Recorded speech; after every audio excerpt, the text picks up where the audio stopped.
एक दरगाह के सन्नाटे में बैठी लड़की की आंखों में कुछ ऐसा छुपा था जो शब्दों से बयां नहीं होता, जैसे रूह कोई सवाल पूछ रही हो।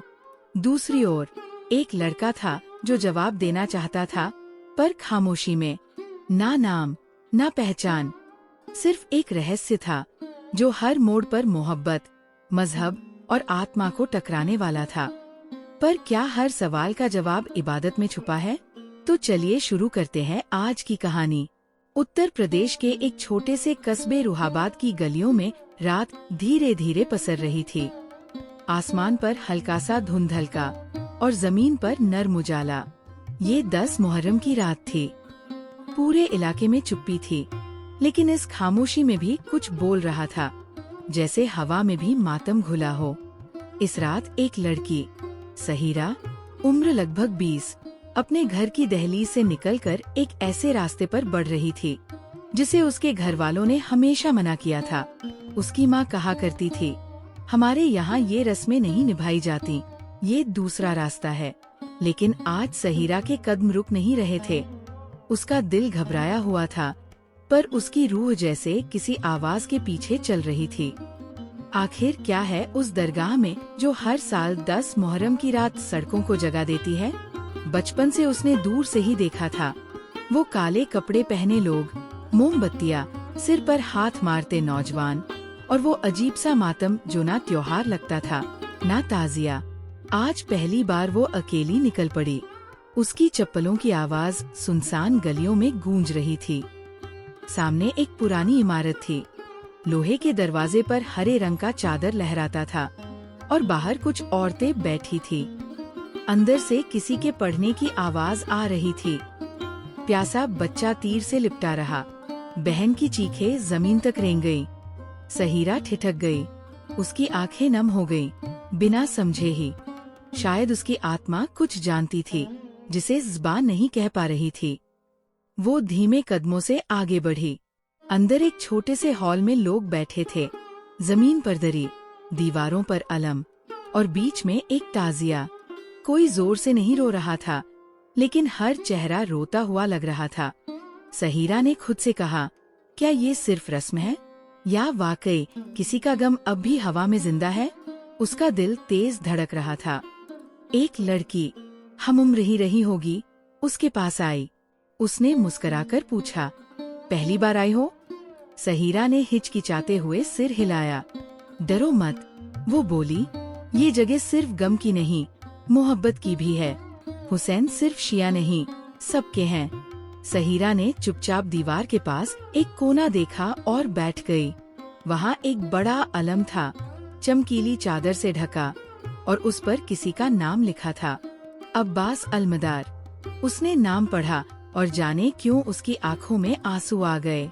वो अलम देखती रही, जैसे किसी का चेहरा सामने आ गया हो। तभी पढ़ने वाले की आवाज थोड़ी ऊंची हुई। जब भाई के कंधे पर तीर लगा, बहन ने चुपचाप दुपट्टा फाड़ दिया। हाय शुजात, हाय वफा। सहीरा को जैसे झटका सा लगा।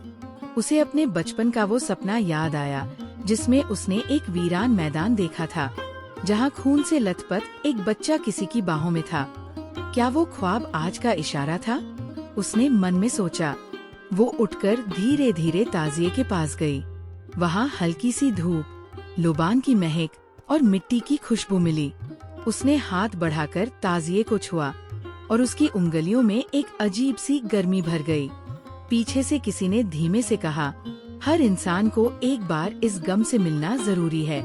सहीरा ने मुड़कर देखा। एक नौजवान लड़का था, सफेद कुर्ते में, माथे पर काली पट्टी बांधे। उसकी आंखें गहरी और नम थीं। तुम कौन हो? सहीरा ने पूछा। वो मुस्कुराया, मैं सिर्फ एक जरिया हूँ, गम दिखाने का नहीं, समझाने का। सहीरा कुछ नहीं बोली, पर उसकी आंखें बहुत कुछ कह गई। रात गहरा चुकी थी, लेकिन सहीरा को लग रहा था जैसे उसकी जिंदगी का पहला सवेरा बस यहीं से शुरू हो रहा है। सहीरा की आंखें रात के उस हिस्से में बंद हुई जब बाहर हल्की हवा में कुछ रहस्यमय सा तैर रहा था। इमाम बाड़े से लौटते हुए वो गली में तो आ गई थी, लेकिन उसके अंदर जैसे कुछ रह गया था, जैसे कुछ अब उसके साथ चल रहा था, कोई अदृश्य छाया, कोई पुरानी पुकार। वो बिस्तर पर लेटी तो थी, मगर नींद नहीं आई। दीवार पर अलम की परछाई थी और कानों में बार बार वही आवाजें गूंज रही थी। हाय अली अकबर, हाय अब्बास। आधी रात को अचानक उसकी पलकों के नीचे एक भारीपन महसूस हुआ। सब कुछ अजीब सा ठहर गया और फिर उसे लगा जैसे वो किसी और जगह है। रेत से ढका एक मैदान। धूप बहुत तेज थी, लेकिन कोई छाया नहीं। दूर दूर तक बस खामोशी। तभी एक धीमी सिसकी सुनाई दी। वह घूमी। एक छोटा बच्चा 6 महीने का उसके सामने पड़ा था और उसके सीने में एक तीर धंसा हुआ था। सहीरा चीख पड़ी, नहीं, ये क्या है? लेकिन वहाँ कोई जवाब देने वाला नहीं था।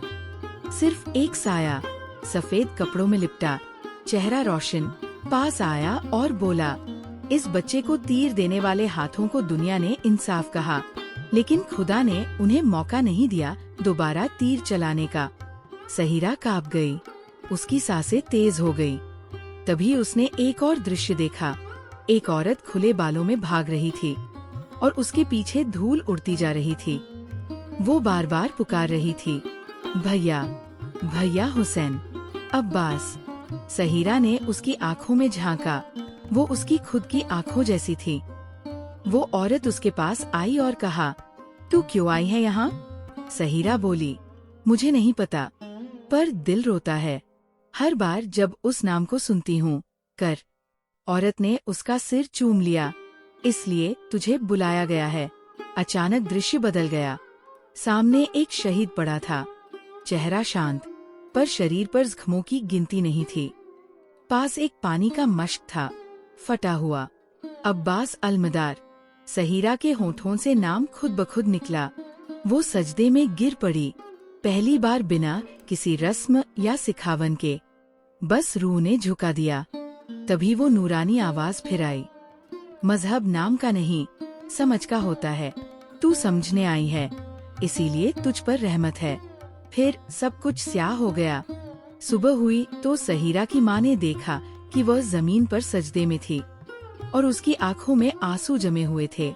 उसकी उंगलियां अलम की तस्वीर को पकड़े थी, जो किसी ने रात को उसके तकिए के पास रख दी थी।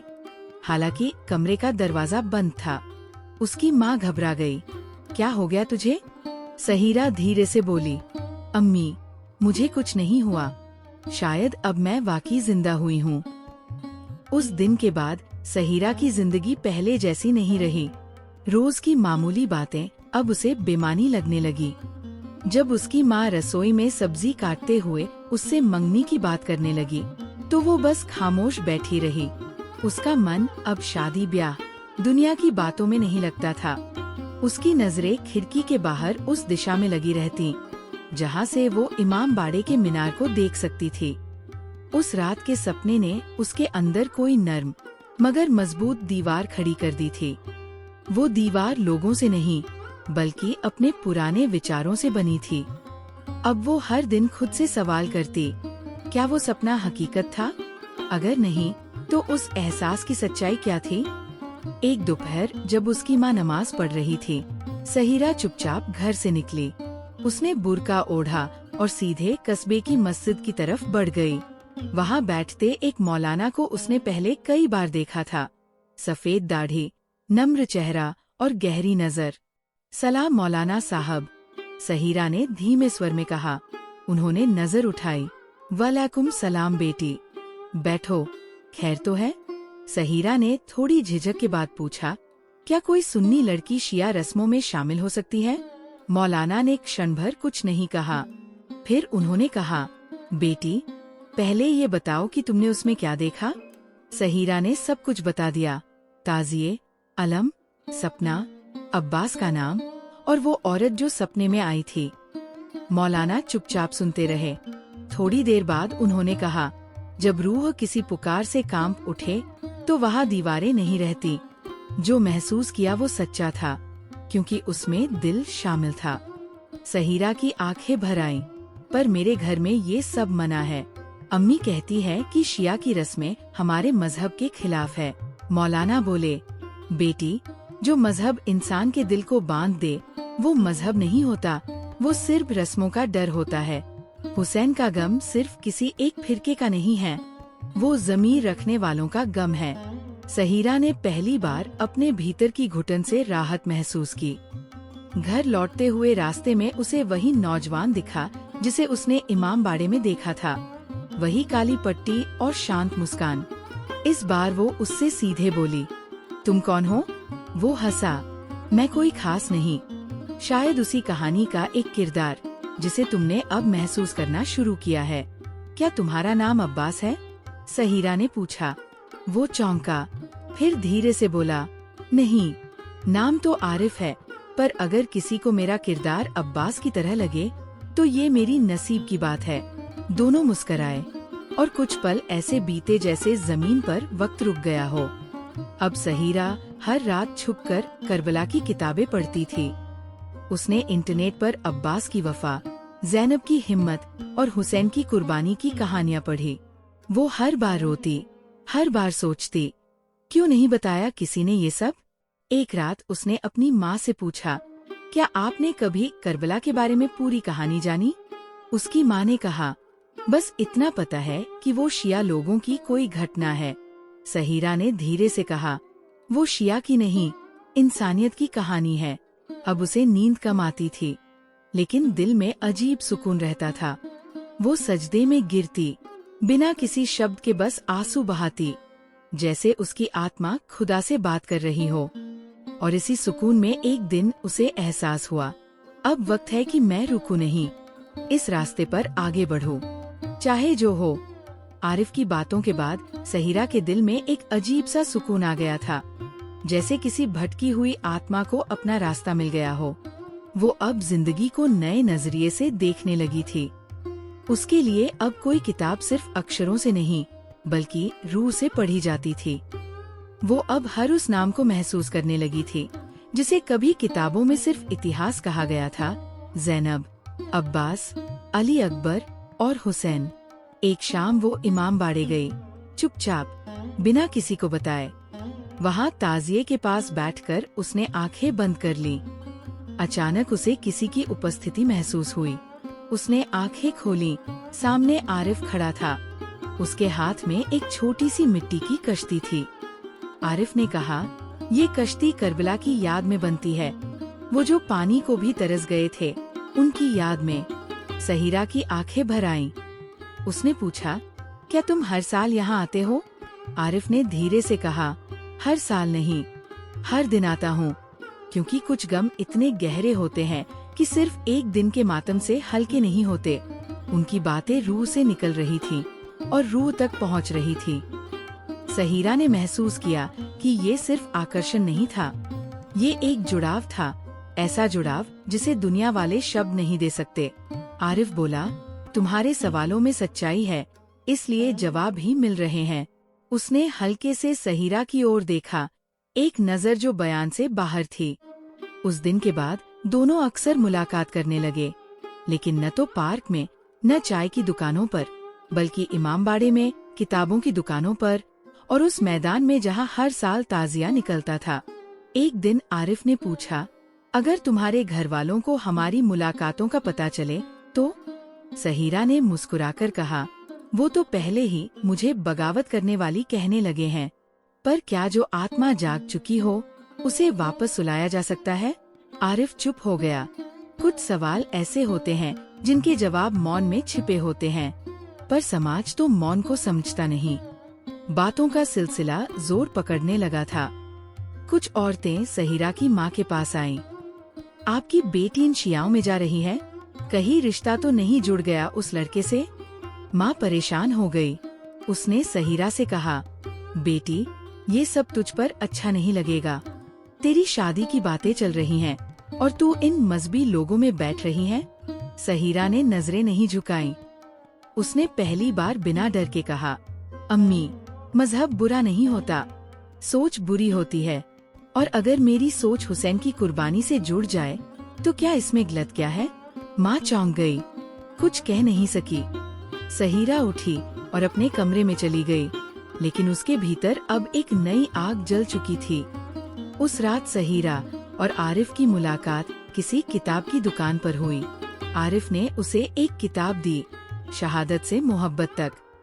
कवर पर लिखा था, ये कहानी है उस मोहब्बत की जो वक्त से ऊपर थी। सहीरा ने पूछा, ये किसकी कहानी है?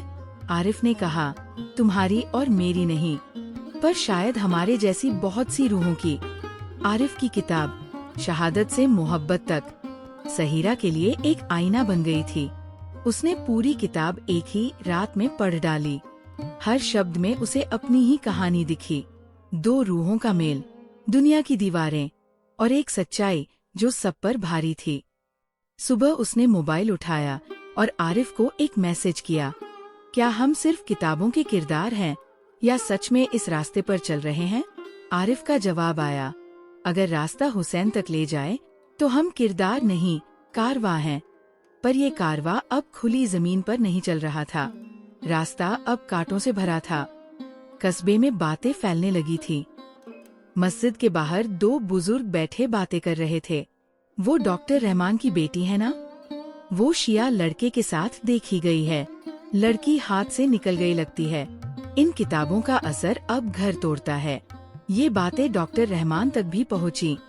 वो गुस्से से भरे हुए घर आए। तू हमारी इज्जत को मिट्टी में मिलाना चाहती है? सहीरा ने शांत स्वर में कहा, अगर इज्जत इतनी कच्ची हो कि किसी की श्रद्धा से गिर जाए तो वो इज्जत नहीं, अहंकार है। ये सुनते ही घर में जैसे विस्फोट हो गया। उसकी माँ चीख पड़ी, कौन है ये आरिफ? क्या उसे तूने निकाह के लायक समझ लिया? सहीरा ने हिम्मत से कहा, मैंने उसे इंसान के तौर पर समझा है, मजहब के तराजू पर नहीं तौला। उधर आरिफ के घर में भी तूफान उठा। उसकी बहन ने कहा, भाई वो लड़की दूसरे फिरके की है, समाज क्या कहेगा? आरिफ ने जवाब दिया, अगर करबला में फिरका देखा गया होता तो अब्बास ज़ैनब के लिए जान न देता। हुसैन ने किसी को मजहब नहीं, इंसान देखकर अपनाया। पर ये जवाब बहस रोक नहीं सके। आरिफ की माँ ने साफ कह दिया, या तो वो लड़की या ये घर। सहीरा और आरिफ अब रोज मिलते नहीं थे। एक दूसरे को चिट्ठियाँ भेजते, किताबों के पन्नों में अल्फाज छुपाकर।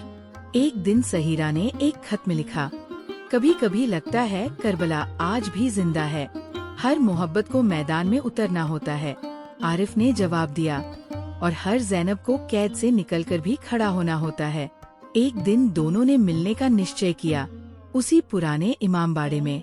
वहाँ कोई और नहीं था, बस अंधेरा और अलम की परछाई। आरिफ ने कहा, क्या तुम तैयार हो उस रास्ते के लिए जहाँ सब पीछे छूट जाएगा? सहीरा ने उसका हाथ थामते हुए कहा, मैं पीछे कुछ छोड़ नहीं रही, मैं तो अपनी रूह को साथ ले जा रही हूँ। तभी बाहर कुछ लोगों के चीखने की आवाज आई। कुछ लड़के थे। एक ने चिल्लाकर कहा, सहीरा बाहर आओ, ये काफिरों की जगह है, ये गुनाह है। अचानक पत्थर फेंके जाने लगे। इमामबाड़े की दीवार से एक शीशा टूटकर गिरा। सहीरा और आरिफ अंदर सिमट गए। पर उस क्षण एक अजीब शांति उनमें उतर आई। आरिफ ने कहा, ये इम्तिहान है। यही तो करबला था।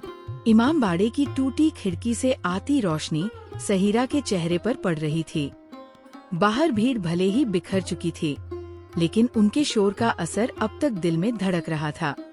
आरिफ की हथेली में सहीरा का हाथ था, मजबूती से थामा हुआ, जैसे कोई कह रहा हो, अब पीछे नहीं जाना। लेकिन सवाल ये था, आगे कहाँ जाना है? 2 दिन बाद सहीरा ने पहली बार अपने अब्बा के सामने नजरें मिलाईं। वो बहुत शांत थी, लेकिन उसकी आवाज में एक अजीब सी दृढ़ता थी। अब्बा, अगर मोहब्बत गुनाह है तो मैं वही गुनाह करती रहूंगी, मगर इस बार वो गुनाह अल्लाह की रजा से जुड़ा है।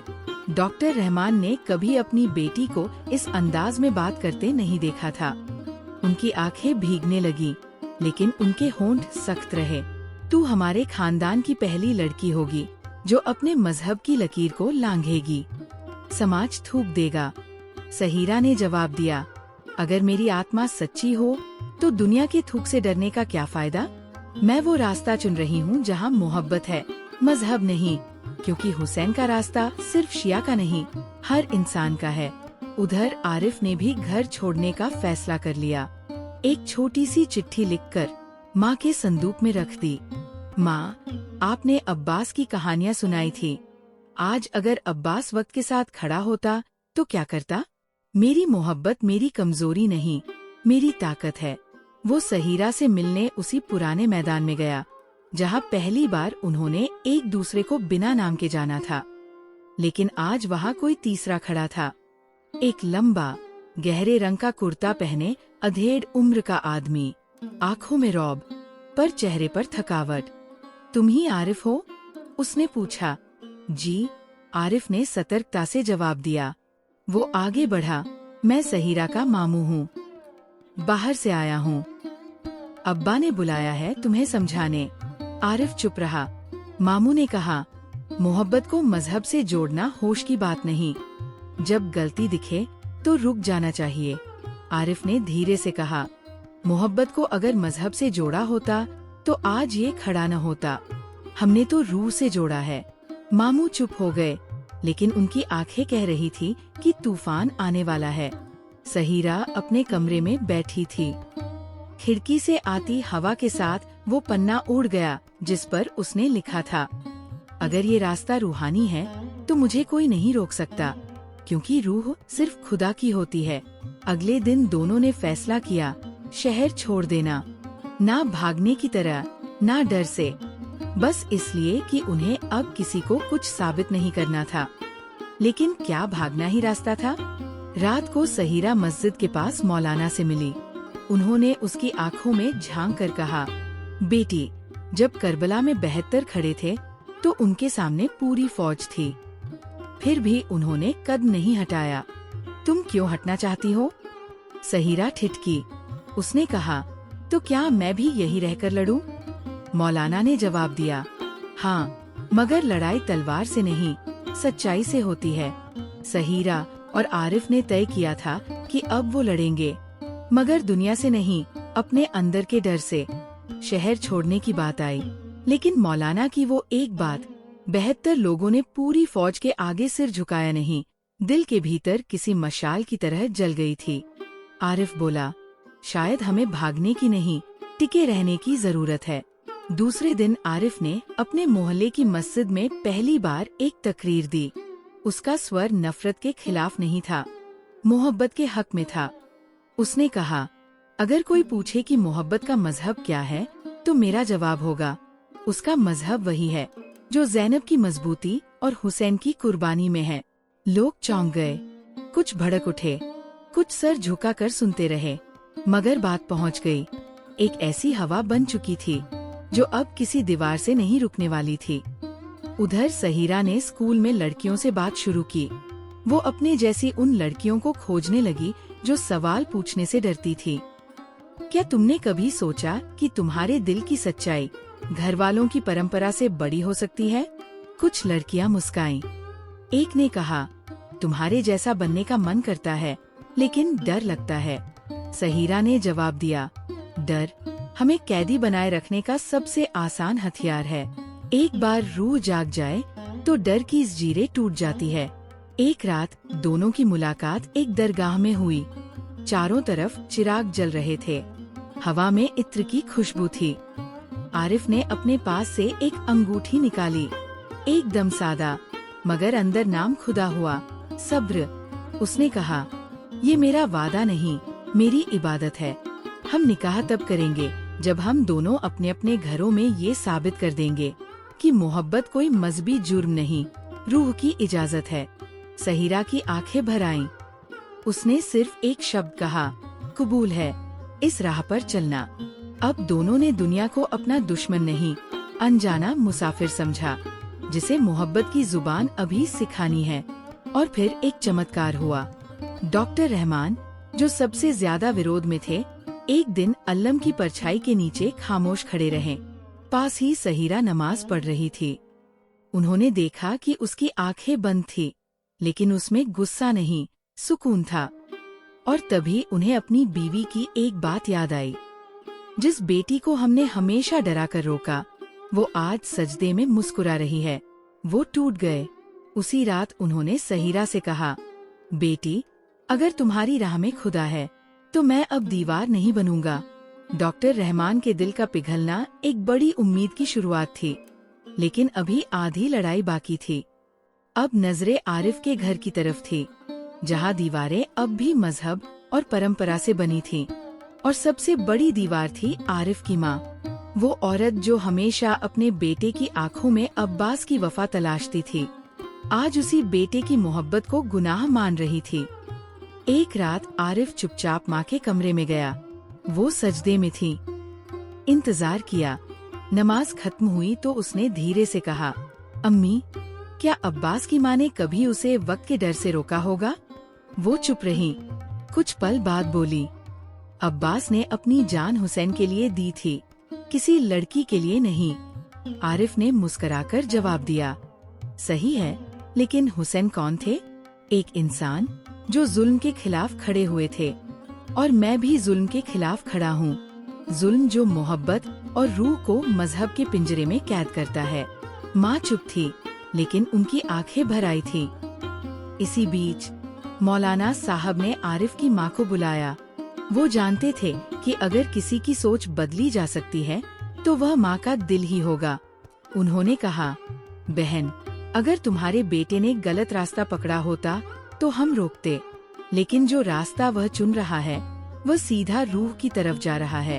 एक बार सहीरा से मिलो, एक बार उसकी आंखों में देखो।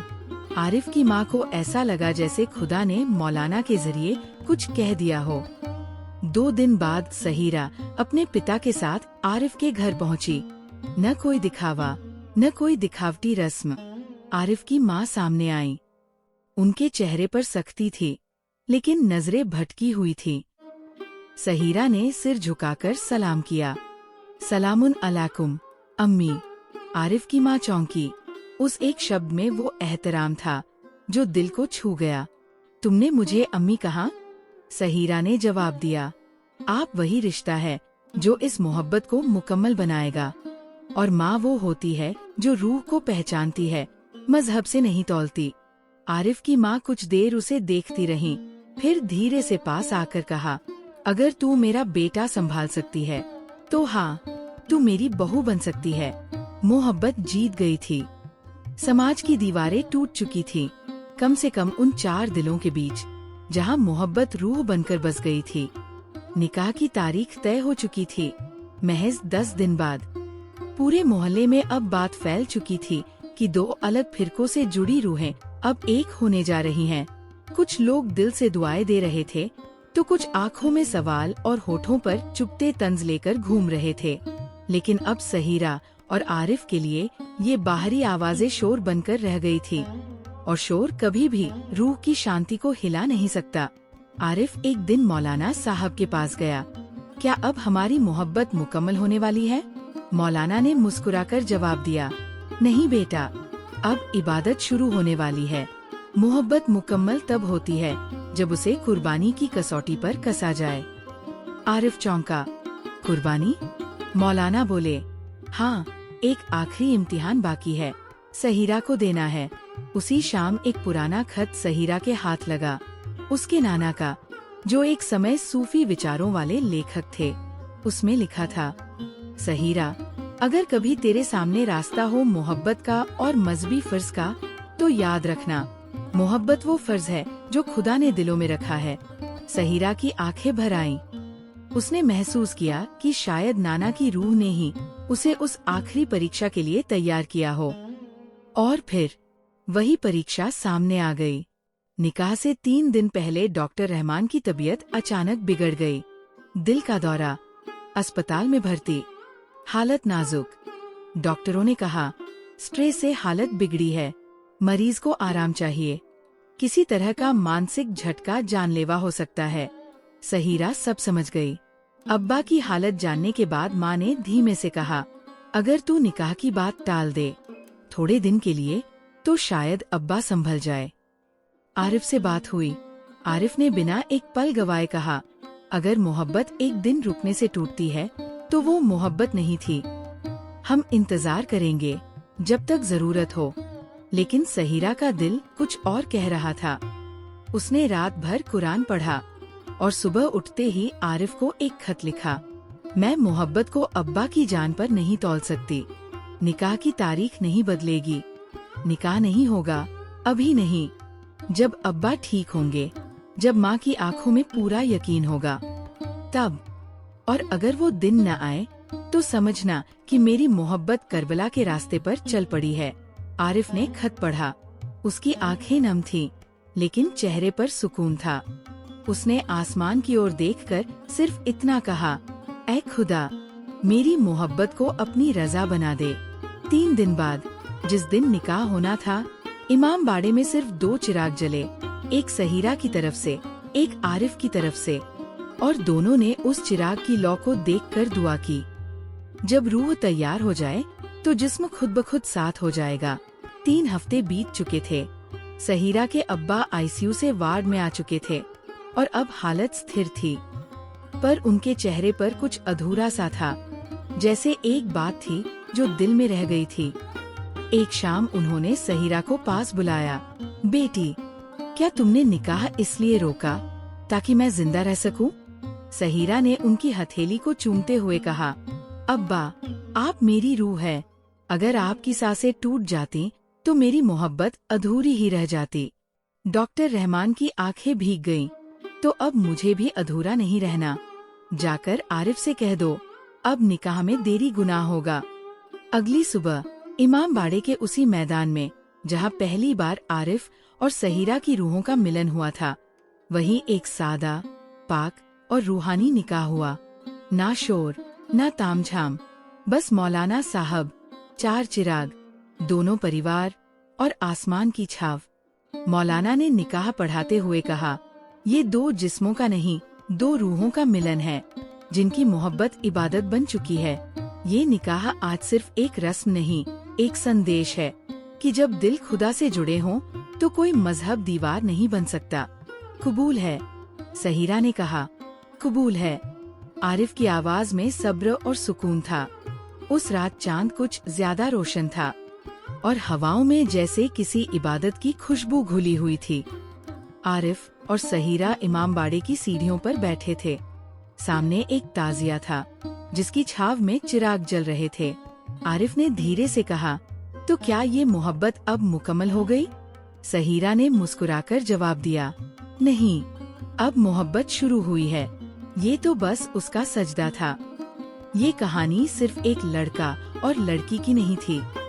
ये हर उस इंसान की थी जो अपनी आत्मा की पुकार सुनने की हिम्मत रखता है, जो मोहब्बत को मजहब से बड़ा समझता है और जो जानता है कि जब रूह बोलती है तो मजहब, समाज और दुनिया सब खामोश हो जाते हैं। धन्यवाद कि आपने शाम की आखिरी सिस्कीज को पढ़ा, एक रूहानी मोहब्बत की मुकम्मल इबादत। अगर ये वीडियो उपयोगी लगी हो तो अपने विचार नीचे कमेंट करें और बताएं कि अगला वीडियो किस टॉपिक पर हो। आपके सुझाव हमारे लिए बहुत कीमती है। कमेंट में जरूर बताएं कि अगला विषय क्या हो।